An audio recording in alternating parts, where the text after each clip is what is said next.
Bonjour et bienvenue dans cette formation Microsoft Azure pour les développeurs dans le cadre de la plateforme Alform. Aujourd'hui et dans le cadre des notions fondamentales, nous allons introduire Azure comme PaaS ou Platform as a Service et plus précisément les services cloud classiques.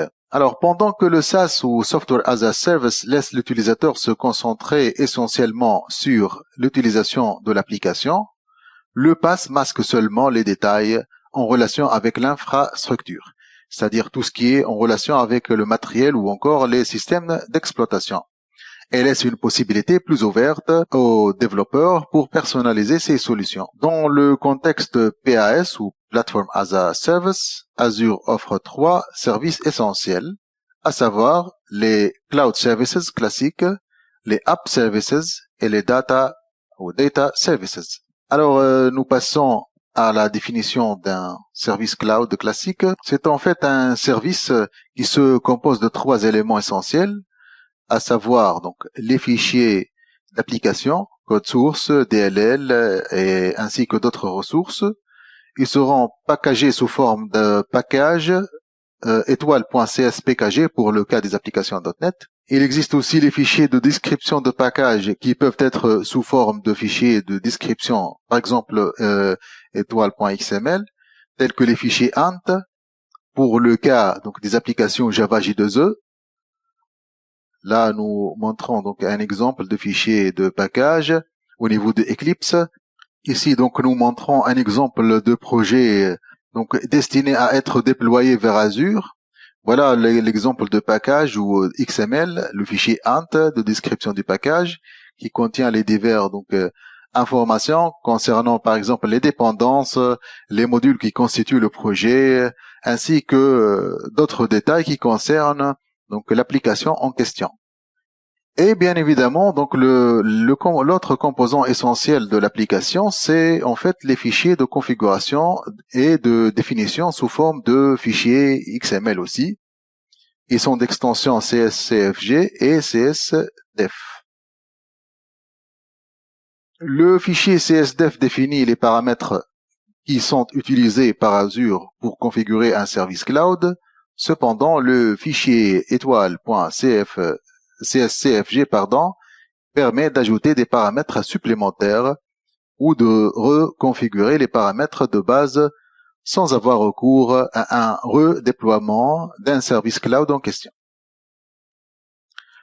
Nous montrons au niveau, toujours à ce niveau-là, au niveau de Eclipse, là nous remarquons l'existence de ces 2 fichiers dans le cadre de ce projet qui est destiné à être déployé sur Azure ou vers Azure.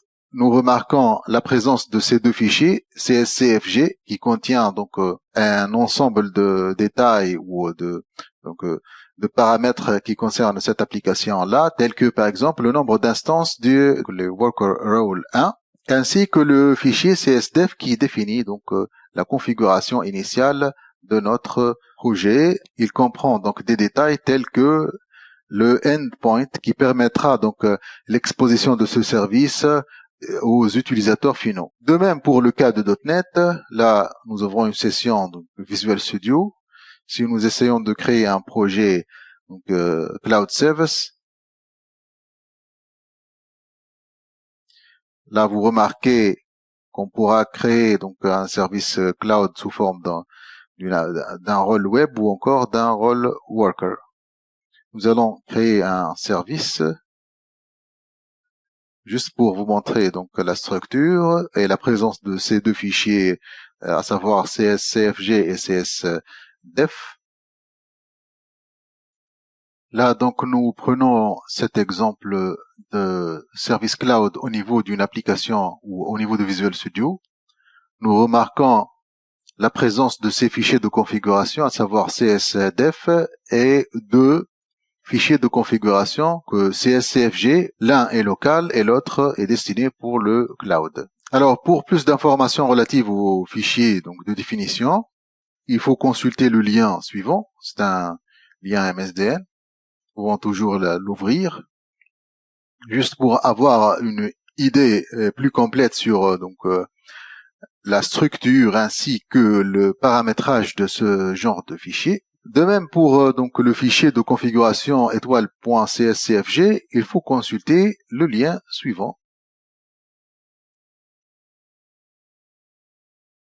Donc voici donc une explication ou encore des détails concernant le CSDef. Nous pouvons cliquer ce lien juste pour vous montrer donc un exemple de fichier, donc le format de base du fichier de définition de service, ainsi que des informations relatives. De même pour le fichier donc CSCFG. Alors ces deux fichiers, à savoir CSDef et CSCFG, vont permettre d'initialiser une combinaison de rôles, des rôles web et des rôles worker, pour exécuter l'application en question sous forme d'instances éparpillées sur le tissu cloud nommé App Fabric. C'est quoi un tissu cloud? C'est un ensemble de machines qui sont interconnectées dans le cadre d'un réseau et qui hébergent notre application. Un rôle web est un module Azure qui simule un serveur web IIS en cours d'exécution. Cependant, un rôle worker est un module Azure qui simule un processus tout à fait comme une application service en arrière-plan. En principe, un rôle web accepte les requêtes des utilisateurs et les communique vers le rôle worker pour qu'elles soient traitées. Voici donc un schéma illustratif qui montre donc l'anatomie d'une application service cloud. Alors, de quoi elle est composée? Elle est initialement composée d'un code ou encore donc l'ensemble de code source qui est représenté sous forme de package, ainsi que les fichiers de configuration. Une fois ces applications sont déployées au niveau du cloud, elles seront traduites ou représentées sous forme d'instances de rôle web et d'instances de rôle worker. Les rôles web sont responsables de la réception des requêtes auprès des utilisateurs, pendant que les rôles worker traitent ces requêtes.